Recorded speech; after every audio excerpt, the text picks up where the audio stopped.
One of the things that he was talking about, and maybe Shelley could talk about this, they were going into the addiction process. They were going into people who are, struggling with things. There's so many factors right now: job loss, stress in the family, of course.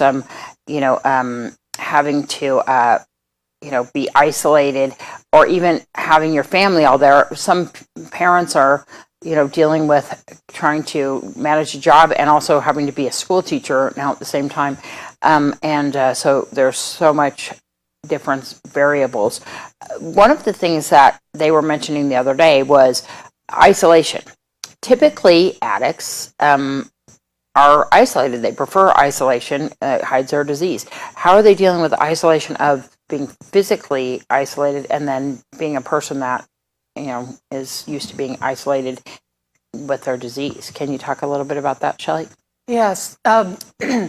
Isolation for an addict or alcoholic is a big problem. In general, what you see is that when people are in their addiction, they tend to distance themselves from their loved ones, from family, from job, from all the socio-environmental things that they normally had participated in the past. And one of the things that we try to do with addicts is to get them re-engaged. That's why we have group therapy. That's why we have individual therapy. That's why we encourage them to do a 12-step or other forms of sober social support so that they are reconnecting with others, with family, and getting themselves back into society.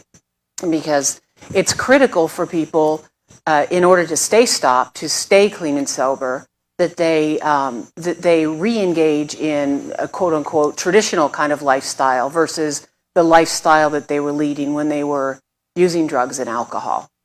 It's very important that they make connections with other individuals, not only for the purpose of having that connection, but also that they kind of have a responsibility towards the other people, right? Because you have kind of, in some of the programs where you have a person that is your sponsor, right?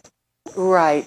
So that's the other side of that too, is engaging in what we call service work. That is putting yourself out there to help another, because that, of course, is very rewarding to someone, and or to, I would say, to all people actually.